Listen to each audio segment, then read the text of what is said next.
Assalamualaikum warahmatullahi wabarakatuh. Jumpa kembali dengan saya Joy Sang Pujangga. Seperti kala biasanya, kali ini saya akan menceritakan sebuah surat Albert Einstein ramalan kehancuran Israel. Semoga kabar kalian baik-baik aja guys. Sebelum cerita ini saya angkat, saya mohon untuk bersedekahnya dengan cara like dan subscribe-nya, karena sedekah adalah ladang ibadah untuk kita semua guys. Oke guys, lanjut ke ceritanya.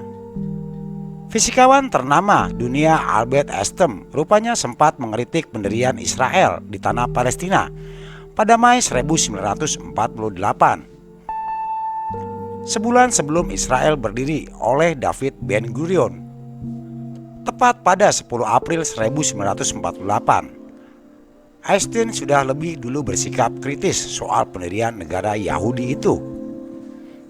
Sikap ini dituangkan dalam surat yang ditunjukkan kepada Spratt Lifkin, Eksekutif Direktur American Friends of the Victor for the Freedom of Israel. Dalam surat berisi 50 kata itu, Albert menyebut pendirian Israel membawa bencana nyata terhadap Palestina soal ini. Einstein menyebut ada dua pihak yang harus bertanggung jawab ketika bencana nyata dan terakhir menimpa kita di Palestina. Yang pertama bertanggung jawab atas hal itu adalah Inggris, dan yang kedua bertanggung jawab itu organisasi teroris yang dibangun oleh barisan kita sendiri, kata Einstein.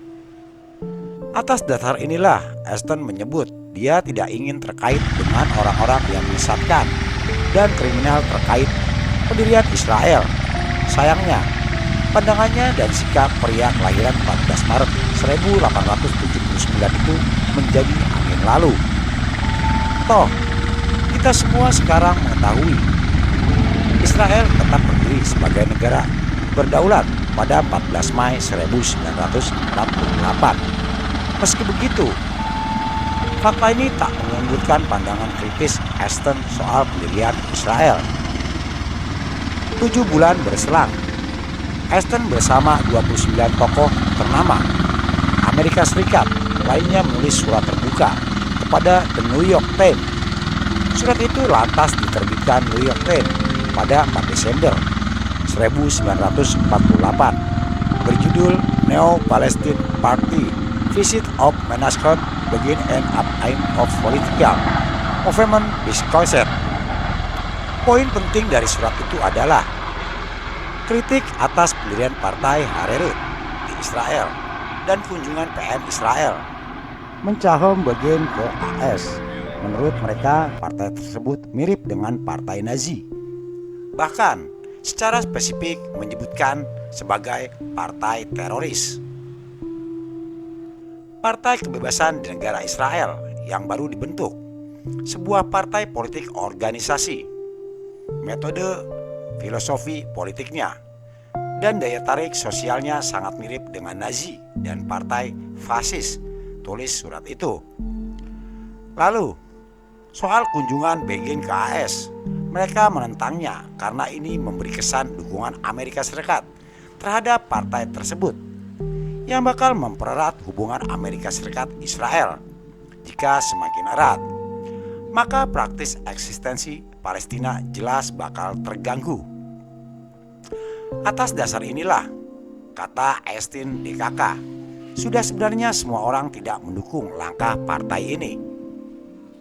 Oleh karena itu, yang bertanda tangan di bawah ini, Einstein DKK menggunakan cara ini untuk menyajikan secara terbuka beberapa fakta yang penting mengenai Begin dan partainya, dan mendesak semua pihak untuk tidak mendukung manifestasi fasisme terbaru ini, tutup surat itu. Menurut jurnalis Yvonne Redley yang meneliti surat-surat Einstein di kolam Meet the Ice Monitor, surat-surat tersebut mengidentifikasi bahwa Einstein meramalkan kehancuran negara tersebut di masa depan. Meski pernyataan tersebut dituangkan saat Israel baru berdiri. Dalam pandangannya Ridley, Einstein menulis surat itu dengan rasa muak melihat kekerasan yang terjadi seiring pendirian negara Israel pada tahun 1948. Atas rasa muak ini pula, dia tidak pernah mengunjungi tanah Israel dan menolak tawaran menjadi presiden Israel pada tahun 1952. Bagi Esten, Israel terbentuk dari laras senjata, dinamit, dan darah orang-orang Palestina, tulis Ridley. 7 kebiasaan unik orang jenius yang punya IQ tinggi. Kecerdasan muncul dalam berbagai bentuk. Coba tengok Albert Einstein, William Shakespeare, dan Marie Curie. Masing-masing memiliki kisah hidup yang berbeda dan memberikan kontribusi unik kepada dunia. Namun ada kualitas tertentu yang demikian oleh hampir semua orang super pinter di dunia. Berikut adalah 7 kebiasaan unik yang banyak dilakukan orang-orang jenius yang mempunyai IQ tinggi. 1. Senang menyendiri. Menurut sebuah studi pada tahun 2016 yang dipublikasikan di PubMed Central, orang dengan kecerdasan lebih tinggi merasa kurang puas dengan hidup ketika mereka menghabiskan lebih banyak waktu bersosialisasi dengan teman. Sebagian orang mungkin mengerti bahwa orang yang cerdas tidak menyukai orang lain atau hanya memiliki sedikit teman. Namun ada pendapat lain. Orang cerdas senang menghabiskan waktu di kepalanya sendiri untuk merenungkan masalah dan menemukan ide-ide baru. 2. Cenderung berantakan. Menurut peneliti dari University of Minnesota, mereka yang berada dalam lingkungan berantakan menghasilkan lebih banyak ide kreatif dibandingkan pada tempat yang rapi. Sementara itu, Profesor Comel Robert J. Steinberg menyebutkan kecerdasan adalah kemampuan belajar dari pengalaman. Selain itu juga memahami serta menangani konsep abstrak, serta menggunakan pengetahuannya dalam rangka memahami lingkungan seseorang. 3. Senang mencari tahu. Rasa ingin tahu nampaknya terkait erat dengan kecerdasan. Dalam sebuah penelitian pada tahun 2016, para peneliti menemukan bahwa anak-anak yang memiliki skor IQ lebih tinggi pada usia 11 tahun cenderung menunjukkan keterbukaan yang lebih besar terhadap pengalaman pada usia 50 tahun. Alih-alih menerima memang begitu adanya. Sebagai jawaban, orang cerdas berusaha mencari tahu alasannya. 4. Sering begadang. Mereka yang memiliki IQ tinggi juga tidak memiliki jam tidur yang banyak. Orang-orang tersebut akan menghabiskan waktu-waktunya dengan hal produktif. Orang yang masuk golongan ini senang dengan suasana malam karena saat itu cenderung hening untuk berpikir dan merancang sesuatu. 5. Suka berbicara sendiri. Kebiasaan unik lainnya adalah mereka suka berbicara sendiri. Ini terjadi baik dalam hati maupun bentuk tulisan. Kebiasaan tersebut ternyata meningkatkan daya ingat dan memperkuat ketajaman pola pikir. Jadi bukan berarti tidak waras, namun berbicara sendiri bisa dilakukan oleh orang jenius. 6. Sering mengkritik diri sendiri.